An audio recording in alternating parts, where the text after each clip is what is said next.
लेकर सीएम धामी ने दिए संकेत। उत्तराखंड सरकार को 1 महीने में मिल जाएगी ड्राफ्ट रिपोर्ट।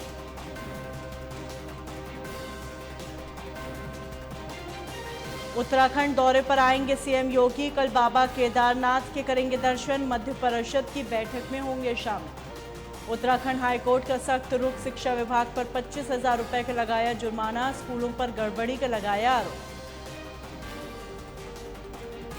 भू धसाव से प्रभावित शहर को संवारने की कवायद शुरू। जोशीमठ में योजनाओं को डीपीआर तैयार करने के निर्देश दिए। बद्रीनाथ हाईवे पर दर्दनाक हादसा। टेम्पो ट्रैवलर और बाइक की भीषण टक्कर। हादसे में 2 पुलिसकर्मियों समेत 3 की मौत।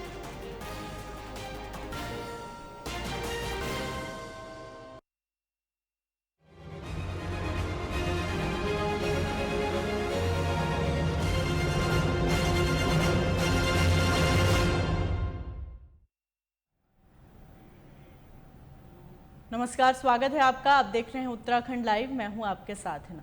उत्तर प्रदेश के मुख्यमंत्री योगी आदित्यनाथ आज से 3 दिवसीय दौरे पर उत्तराखंड पहुंचेंगे। शाम को देहरादून पहुंचेंगे और यहीं रात्रि विश्राम करेंगे। शनिवार को वह मध्य क्षेत्रीय परिषद की बैठक में शामिल होंगे। बैठक में शामिल होने के बाद शाम को ही योगी केदारनाथ धाम जाएंगे। वहीं 8 अक्टूबर को बद्रीनाथ धाम के दर्शन कराने के बाद वो वापस लखनऊ लौट आएंगे। बता दें, मध्य क्षेत्रीय परिषद की यह 24वीं बैठक होगी। बैठक केंद्रीय गृह मंत्री अमित शाह की अध्यक्षता में टिहरी जिले के नरेंद्र नगर में आयोजित होगी। बैठक में उत्तराखंड, उत्तर प्रदेश, मध्य प्रदेश, छत्तीसगढ़ के मुख्यमंत्री के अलावा इन चारों राज्यों के 2-2 मंत्री और केंद्र और राज्य सरकार के अधिकारी भाग लेंगे। इस बैठक में उत्तराखंड की ओर से दून वैली इको जोन का नोटिफिकेशन रद्द करने और सीमांत क्षेत्र से पलायन और इसके निदान के एजेंडे को चर्चा के लिए रखा जाएगा।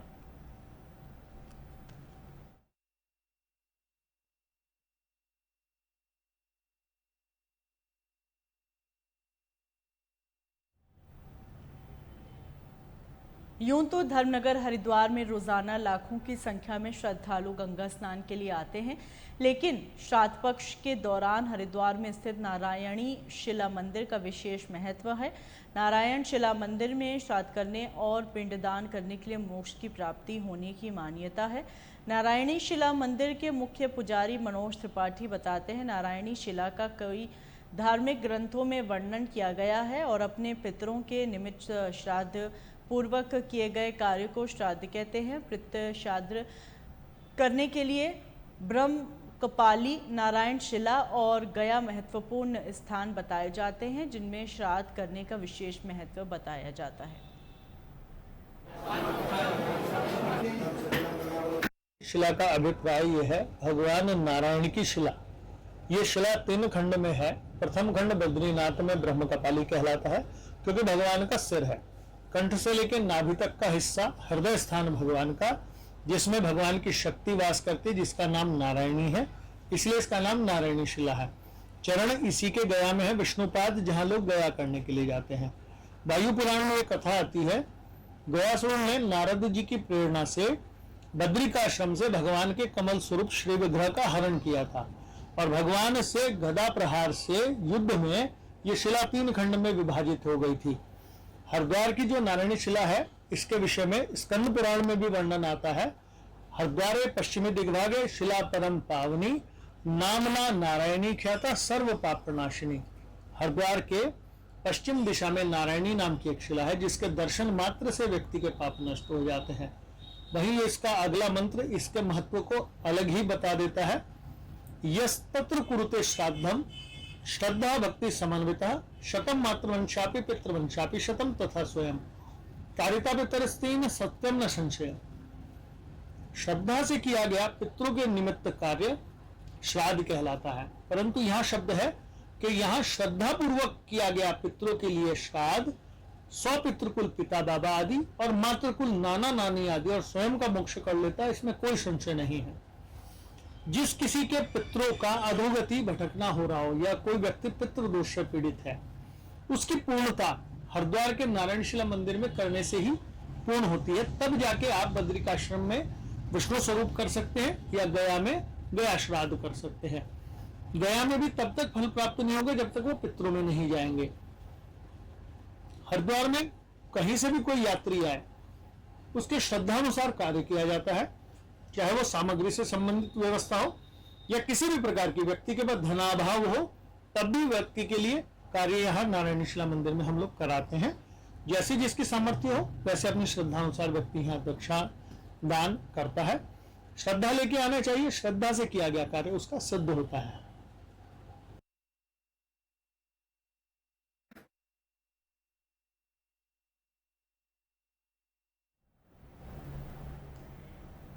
चमोली के विकासखंड स्तरीय कला उत्सव प्रतियोगिता में कक्षा 1 से 12वीं तक की कई विधाओं में प्रतियोगिताएं आयोजित की गईं, जिसमें प्रखंड भर से आए समस्त विद्यालयों के कला प्रतिभागियों ने भाग लेकर अपनी कला के जौहर दिखाए। वहीं प्रतियोगिता का आगाज GGIC की कुमारी अंजलि ने शास्त्रीय गायन में राग मालकोश में कोयल बोले अमूबा की डाल पर गाकर सबको मंत्रमुग्ध कर दिया। शास्त्रीय गायन में अंजलि ने प्रथम स्थान और राइका हंसकोटी की माहेश्वरी ने द्वितीय स्थान हासिल किया। वहीं विजेता प्रतिभागियों को मेडल देकर सम्मानित किया गया। कार्यक्रम का संचालन चिंतामणि, देवरानी एवं विमला ने संयुक्त रूप से किया।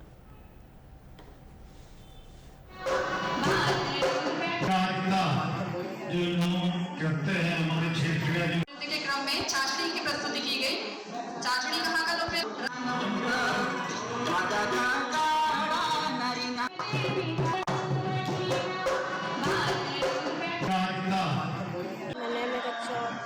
पढ़ते हुआ बुंगन से हूँ, तो मैंने यहाँ पे गढ़वाली गानों में डांस किया है और मैं चाहती हूँ कि मेरे स्कूल वाले और पूरे उत्तराखंड वाले ऐसे ही हमारी संस्कृति को बरकरार रखें। और जैसे मैंने यहाँ पे डांस किया है और अन्य लोग ने बहुत अच्छा डांस किया है और मैं चाहती हूँ कि सबको प्रथम स्थान प्राप्त हो।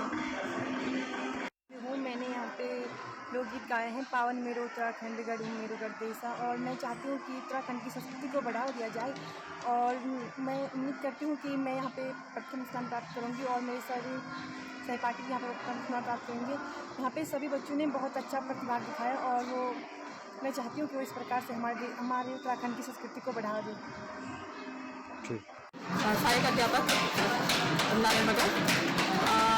आज हमारे यहाँ खंड स्तरीय कला उत्सव का आयोजन किया गया, जिसमें हमारे यहाँ 10 विधाओं में छात्रों ने प्रतिभाग किया, जिसमें विभिन्न विद्यालय से छात्र एवं छात्राओं ने प्रस्तुतिकरण दिया। और हमारा जो उद्देश्य है अपने संस्कृति को विश्व मंच तक ले जाने का और अपनी एक अलग पहचान बनाने की, उत्तराखंड की एक अलग पहचान बनाने के लिए और मेन हमारे संस्कृति से, हमारी कला से, हमारी परंपराओं से विश्व को जागरूक करने के लिए हमने ये एक छोटी सी पहल की है।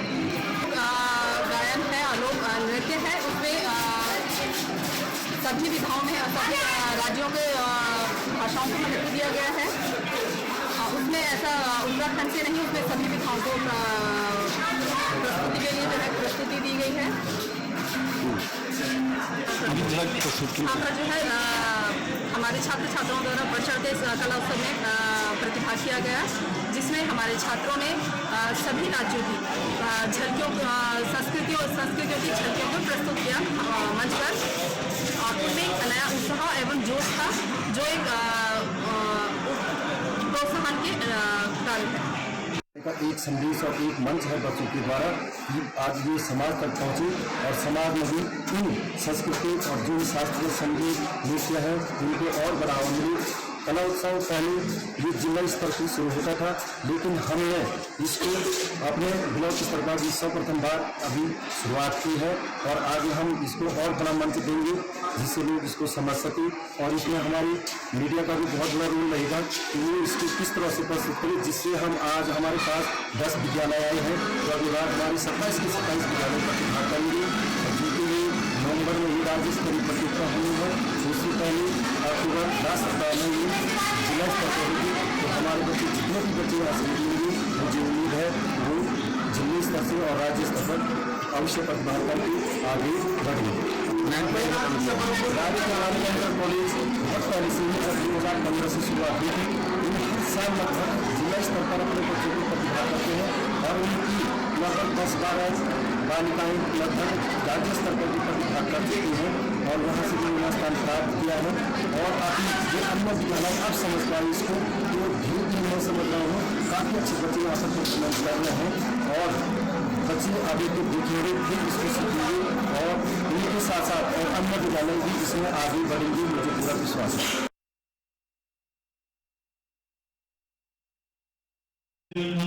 करते हैं हमारे क्षेत्र के क्रम में चाशनी की प्रस्तुति की गई।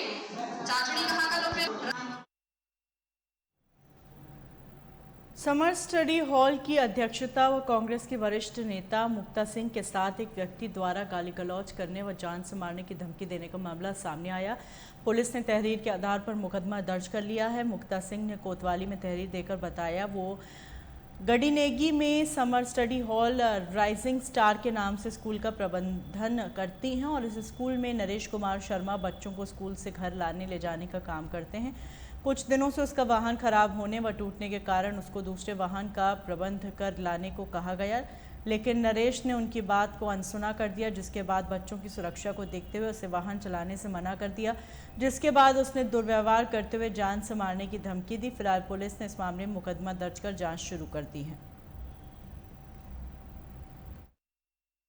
देखिए कि नरेश शर्मा है जो हमारे गडीनेगी जो summer study hall rising star है, जो हमारा प्राइमरी स्कूल है, वहाँ पर ये वैन चलाता था और इसकी वैन की हालत इतनी बुरी थी कि अगर मैं आपको दिखाऊं तो आप लोग खुद ही कहेंगे कि कैसे। तो हमने कई बार इसको मौखिक रूप से वार्निंग भी दी और ये भी कहा कि भाई अपनी वैन ठीक कराओ, छोटे बच्चे हैं, उनका सुरक्षा का मामला है, कल को कुछ हादसा हो जाता है तो हम ही तो फंसेंगे, हथकड़ी तो मेरे ही लगेंगी ना, क्योंकि नाम तो मेरा ही जाता है, खराब होता है। और छोटे बच्चे हैं, खून से बच्चे हैं, उनको किस तरह से हम वो करें, इस तरह से उनकी जान की हम कोई वो तो कर नहीं सकते किसी भी तरह से।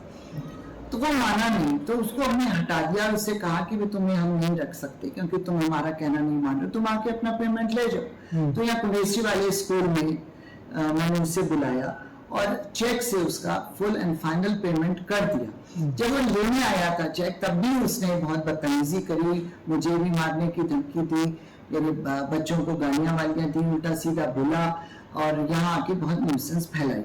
फिर मैंने उसकी बात को इतना सीरियसली ना लेते हुए मैंने कहा ये गुस्से में है या ऐसा ही कि इसकी हटा दी हमने बस। मैंने कहा तुम्हें, मैंने बल्कि ये भी कहा, मैंने कहा अगर मैंने यहाँ पुलिस बुला ली तो तुम्हारे लिए मुश्किल हो जाएगी, तुम एक महिला के साथ अभद्रता कर रहे हो और मुझे जान से मारने की धमकी दे रहे हो। तो वो फिर भी मैंने कहा चलो अच्छा बाहर बैठो जाके। तो और मैंने अपने चपरासी से कहा, मैंने कहा इसको बाहर बैठाओ और अपने असिस्टेंट को बुला के, अकाउंटेंट को बुला के मैंने कहा इसका चेक बना के दे दो। और चेक बनाने के बाद उससे हमने रिसीविंग भी लिखवाई है, उसने ये भी लिख के दिया है कि अब मेरा कोई भी बकाया स्कूल पर नहीं है और वो चेक भी उसने कैश करवा लिया। चेक कैश करने के बाद, ये 18 सितंबर की बात है, 18 सितंबर को हुआ, उसको चेक कैश हो गया है, हमारे पास स्टेटमेंट में आ गया। उसके बाद उसने सीएम पोर्टल पे शिकायत कर दी कि मेरा पैसा मारा हुआ है। वहां से इंक्वायरी आई तो हमने जो हमारे पास कागज थे वो हमारे यहाँ पुलिस चौकी में हमने भिजवा दिए, वो रिपोर्ट फाइनल लग गई क्योंकि हम सच्चे हैं, हमने कोई गलत काम नहीं किया है। तो उसके बाद यहाँ से फिर उसको, उससे फिर भी नहीं हुआ तो वो चला गया। उसने जाकर पुलिस चौकी में जाकर वहाँ इंचार्ज साहब को उसके ऊपर मतलब तहरीर दे दी उसने कि ऐसा ऐसा मेरे साथ हो रहा है। तो पर अब उसके वहां पर भी हमने अपने दिखा दिए कागज, तो कहने लगे ये तो बहुत ही गलत आदमी है, ये तो झूठ बोल रहा है।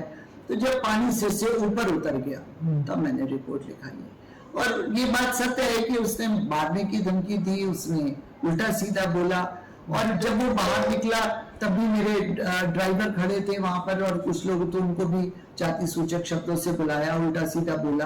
उसने कहा कैसे बोल रहे हो तुम मैम के लिए, मैम ने कभी भी हमारा इस तरह का व्यवहार नहीं किया और मैं तो किसी को आपसे नीचे संबोधित ही नहीं करती हूँ, तू तो आज भी नहीं करती मैं किसी के साथ। अब जिस तरीके से ये मामला सामने आया, कहीं ना कहीं आपकी जो काशीपुर नहीं बल्कि उत्तराखंड प्रदेश में आपकी साफ सुथरी छवि है, तो छवि भी नहीं रहने की, इसीलिए मैंने अब सब कहने लगे और मुझे भी दी भाई, मेरे वकील ने भी राय दी कि अब आप आगे बढ़िए और क्या आपकी छवि को नुकसान पहुंचा है, क्योंकि आप एक सामाजिक व्यक्ति हैं और समाज में आपकी प्रतिष्ठा है। और मैं तो इस बात को सीरियसली ले भी नहीं रही थी, टाले जा रही थी, लेकिन वो बंदा पता नहीं कौन उसको भड़का रहा है या क्या उसके दिमाग में मतलब घूम रहा है। उससे जब बात करी तो मुझे भी अपना एक्शन लेना पड़ा। बिल्कुल खड़े रहते हैं।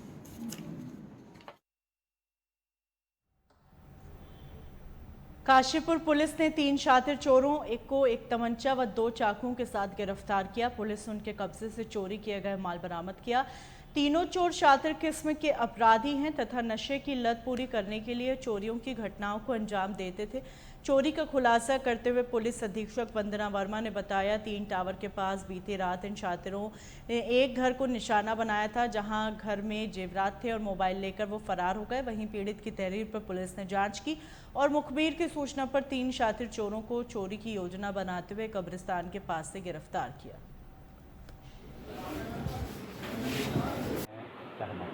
देखिए, पिछले कुछ समय से काशीपुर क्षेत्र में चोरी की कुछ घटनाएं हो रही थी, तो इसी के क्रम में प्रभारी निरीक्षक और सभी चौकी इंचार्जों को निर्देशित किया गया था कि ये लगातार अपनी गश्त और पिकेट्स को एक्टिव रखें और खुद भी चेकिंग पे रैंडमली निकला करें और हर गली मोहल्ले पे चेकिंग करें। इसी क्रम में ये हमारे बास्कोरान चौकी इंचार्ज है SI सुनील चतुर्वेदी, उनके द्वारा चेकिंग के दौरान इनकी और इनकी टीम ने 3 संदिग्ध युवकों को गिरफ्तार किया, जिनके पास से अवैध तमंचा और अवैध चाकू बरामद हुए हैं और इनके नाम क्रमशः राकेश कुमार और साथ में बंटी सैनी और एक मोहम्मद रबानी है।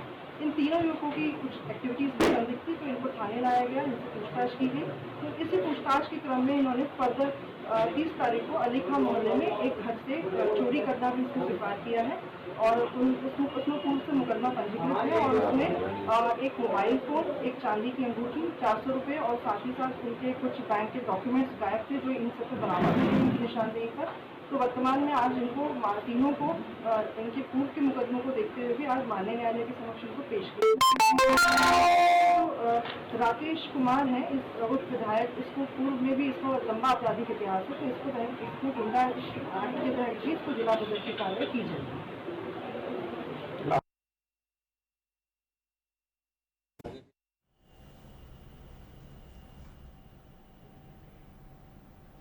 हरिद्वार के उप जिलाधिकारी जयवीर सिंह ने राइस मिल पर आज सुबह छापेमारी की। इस दौरान बहादुराबाद स्थित प्रेम राइस मिल से 650 कुंटल चावल प्रेम राइस मिल से बरामद हुए, जिसकी कोई भी जानकारी राइस मिल के कर्मचारियों के पास नहीं है। वहीं जब यूपी जिलाधिकारी से नए कर्मचारियों की पूछताछ की गई तो कर्मचारियों ने बताया, आज सुबह ही किसी गाड़ी के माध्यम से चावलों को मिल में पहुंचाया गया, जिसके बाद उप जिलाधिकारी अजयवीर सिंह सीलकर मुकदमा दर्ज करने के आदेश दिए। जयवीर जानकारी देते हुए उन्होंने उप जिलाधिकारी अजयवीर सिंह ने बताया, लंबे समय से अवैध गतिविधियों की शिकायत मिल रही थी और बताया जा रहा था सरकारी राशन को अवैध तरीके से ठिकाने लगाया जा रहा है। आप लोग करेंगे? इसमें एक सूचना मिली थी कि सरकारी राशन को राइस मिल पर लाके लिया जा रहा है, फिर उसके अंदर जो भी इनकी मिलीभगत करके उसको ठिकाने लगाते होंगे और यहाँ वहाँ बेचते होंगे। इसकी जब शिकायत सुबह एक दिन पहले भी हमारे पास सूचना आई थी कि ऐसे ही संभवतः कहीं कहीं चल रहा है। आज सुबह सूचना मिली थी तो मौके में हम लोग टीम के साथ आए। यहाँ पे मंडी समिति की टीम भी है, सप्लाई की टीम भी है, हमारे राजस्व से भी हैं, पुलिस वाले भी हैं। तो अभी इसकी सीलिंग की कार्रवाई है, जो जितना हमारा अधिनियम है एसेंशियल कमोडिटीज एक्ट का, उसकी जो भी शोषण का धारा है, जो भी इस पर एप्लीकेबल होंगे, उसमें हम लोग मुकदमा भी कर रहे हैं। कितना राशन मिला है यहाँ से? लगभग मैं एग्जैक्ट नहीं बता पाऊंगा, अभी भी काउंटिंग करने का सप्लाई वाली टीम भी उसको चेक कर रही है। लगभग 600-650 कुंटल है। सर, जो राशन सप्लाई कर रहे हैं क्या करोगे? हम लोग उसमें 2 तरह की कार्रवाई कर रहे हैं। एक तो जो जहाँ पे राशन मिला है सरकारी, जहाँ नहीं होना चाहिए, उनके खिलाफ जो भी हमारी कार्रवाई होनी चाहिए वो कर रहे हैं। दूसरा, इसका ट्रेस करके हम लोग का पर्पज़ ये है कि जहाँ से लीकेज हुई है सरकारी गोदाम से, जहाँ से हुई है, फिर जो भी इसमें जिनकी भी मिलीभगत है उनके खिलाफ भी कार्रवाई है। सर, कब से चल रहा था ये जांच के बाद ही बता पाएँ। सर, आज जो गाड़ी का नंबर बरामद हुआ है कि इस गाड़ी से माल एक वीडियो बरामद मिला है जिसमें ये बताया जा रहा है कि वो गाड़ी ने यहाँ पे माल छोड़ा है, तो वो मैंने पुलिस को निर्देश दे दिए कि उसको ट्रेस करके उसके बारे में पता करेंगे।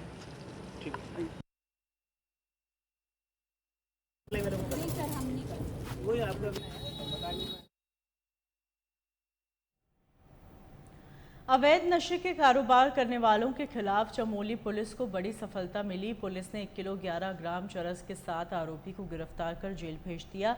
जिले में अवैध नशे की रोकथाम के लिए चमोली पुलिस लगातार सक्रिय है। पुलिस उपाधीक्षक कर्णप्रयाग की देखरेख में थाना थराली की टीम ने मुखबिर की सूचना पर आरोपी को धर दबोचा। वहीं अवैध चरस की कीमत अंतर्राष्ट्रीय बाजार में 1 लाख से अधिक बताई जा रही है। पुलिस की इस बड़ी सफलता पर एसपी ने 1500 रुपए का नगद पुरस्कार देने की घोषणा की।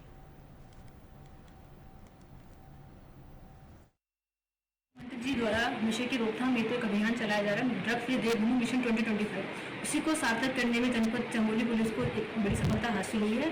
इसी अनुक्रम में कल शाम चेकिंग के दौरान थराली थाना क्षेत्र अंतर्गत एक व्यक्ति जिसके पास 1 किलो 11 ग्राम चरस बरामद हुई है, उसको गिरफ्तार किया गया है। और जो माल बरामद हुआ है उसकी अनुमानित अंतर्राष्ट्रीय कीमत लगभग 1 लाख रुपये है। और चूँकि बरामद माल के आधार पर इसमें सुसंगत धाराओं में अभियोग पंजीकृत कर अपराधी को न्यायालय पेश किया जाएगा। तो भी न्यायालय पेश किया, साथ ही जो हमारी टीम है उन्होंने बहुत अच्छा काम किया।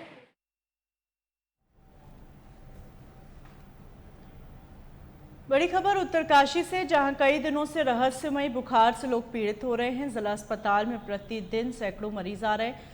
डॉक्टरों का कहना है मौसम बदलने के कारण वायरल बुखार तेजी से फैल रहा है और लोगों को भीड़भाड़ से दूर रहने की सलाह दी जा रही है, क्योंकि यह बुखार एक व्यक्ति से दूसरे व्यक्ति में फैल रहा है, जिसके कारण कई लोग प्रभावित हो चुके हैं। ऐसे में मास्क का प्रयोग करना जरूरी है। वायरल फीवर है और डेंगू के भी आजकल केसेस चल रहे हैं। डेंगू भी एक वायरस ही होता है, ऐसे सारे वायरल फीवर चल रहे हैं। और सीजनल जो हमारे इन्फ्लुएंजा टाइप के होते हैं, ये सब टाइप के होते हैं फीवर जो आते हैं, नॉर्मल वायरल इन्फेक्शन होते हैं। इन सब में और ज़्यादा कुछ नहीं करना आता हमें। ये डेंगू के लिए जैसे हमें अपने आसपास पानी इकट्ठा नहीं होने देना है, ऐसे भीड़ भाड़ वाली जगहों से बच के रहना है, नहीं तो ये जुकाम खांसी जो वाले वायरल इन्फेक्शन होते हैं ये हमारे को जल्दी से लगते हैं। तो जितना ज़्यादा आप भीड़ में रहेंगे उतना ज़्यादा आपको इन्फेक्शन रहेगा, इसलिए अपना काम पे जाइए, लेकिन अपना मास्क वगैरह पहनना है। अगर कभी ज़्यादा भीड़ भाड़ होती है तो मास्क वगैरह पहने। सर मैक्सिमम अभी सर यहाँ पे क्या डेंगू के कोई पेशेंट है क्या? हाँ, डेंगू के पेशेंट आ रहे हैं, काफ़ी सारे डेंगू के पेशेंट आ रहे हैं और वो ज़्यादातर की हिस्ट्री देहरादून से है। जो देहरादून से ट्रैवल करके आ रहे हैं उन्हीं लोगों को हो रहा है। यहाँ पे जो ज़्यादातर लोग रह रहे हैं उनको नहीं हो रहा है, वो वही है जिनकी हिस्ट्री पहले देहरादून से आ रखे हैं। सर लगभग कितने केस आ रहे हैं सर पर डे बुखार के? यहाँ पर डे बुखार के तो लगभग 50 से 60 पेशेंट आ जाते हैं। 50 से 60 मेरी ओपीडी में आ जाते हैं, ऐसे बाकी ओपीडीज में भी आते हैं। लगभग मोटा मोटा नहीं भी तो 150 के आसपास पेशेंट बुखार के आते हैं। उसमें से जो डेंगू के रहते हैं वो 5 से 4-5 पेशेंट रहते हैं पर डे के। मैक्सिमम पेशेंट ऐसे होते हैं जिनको घर में हम कर पाते हैं और 2-3 पेशेंट ऐसे होते हैं जो पर डे एडमिट होते हैं।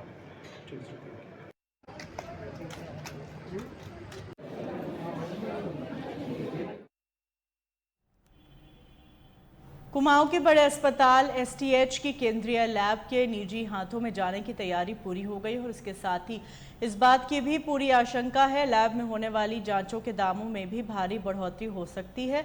वर्तमान में हल्द्वानी में चल रही निजी लैबों की जांच दरों को से तुलना करें तो जांच के लिए एसटीएच में जो पैसे दिए जा रहे हैं उससे 5 से 6 गुना तक अधिक देने पड़ सकते हैं। इसका सबसे बड़ा नुकसान आर्थिक रूप से कमज़ोर मरीजों को होगा। सुशीला तिवारी अस्पताल में केंद्रीय लैब के 3 अंग हैं, माइक्रोबायोलॉजी, पैथोलॉजी और बायोकेमिस्ट्री। तीनों में एसटीएच की ओपीटी, आईपीडी और इमरजेंसी में आने वाले करीब 700 से ज़्यादा मरीजों की जांचें होती हैं। सरकारी छूट के चलते वर्तमान में यहां जांचें बाजार की तुलना में बेहद सस्ती हैं। यहां बड़ी संख्या में मरीज आते हैं। लैब निजी हाथों में जाते ही इस पर सरकारी छूट के साथ ही प्रशासनिक नियंत्रण भी खत्म हो जाएगा। जो है अपनी डिपार्टमेंट्स हैं, पैथोलॉजी, बायोकेमिस्ट्री और माइक्रोबायोलॉजी, 3 डिपार्टमेंट्स हैं। इनमें वो सारे जो भी जांचें होती हैं सब करी जाती हैं। कुछ सरकार की नीति रही है कि उसमें जो केमिकल्स एंड रिएजेंट्स होते हैं वो सेंट्रलाइज खरीदे जाएंगे, जो पूरे उत्तराखंड के सारे मेडिकल कॉलेज को वो दिया जाएगा। रिएजेंट्स वहाँ सप्लाई होंगे तो एक एजेंसी में आइडेंटिफाई करके उसके थ्रू आएंगे, वही करेगी। लोकलाइज परचेज नहीं होंगे, वैसे करेंगे। और प्लस उनकी जो है कुछ चीज़ें जो हमारे टेस्ट नहीं होते थे, इसमें से हार्मोनल एसेज नहीं होते हैं, ट्यूमर मार्कर्स नहीं होते हैं, कई और स्पेशलाइज जाँचें हैं जो नहीं होती हैं, तो वो उन्होंने कहा कि हम वो करेंगे और उनकी सेवा अलग से होंगी और हमारी चल रही थी वो चलेंगी। और जो रेट्स का है अभी तक ऐसा कोई नहीं है। जो हमारे यहाँ के जो भी परचेज रेट्स हैं अभी वही रहेंगे। जब तक ऊपर शासन से कुछ अगर आता है तो नीति चेंज वाली बात है, लेकिन अभी तक ऐसी कोई भ्रमक स्थिति की नौबत नहीं है। जो स्टाफ रहेगा वो नया हमारा स्टाफ तो रहेगा ही और अपना जो निर्धारित काम तक करेगा। उनको जो कोई एडिशनल मैन पावर चाहिए अपनी, जैसे कहीं कलेक्शन में उसमें करनी चाहिएगी, वो अपना वो लाएंगे, वो अपने स्तर से मैनेज करेंगे।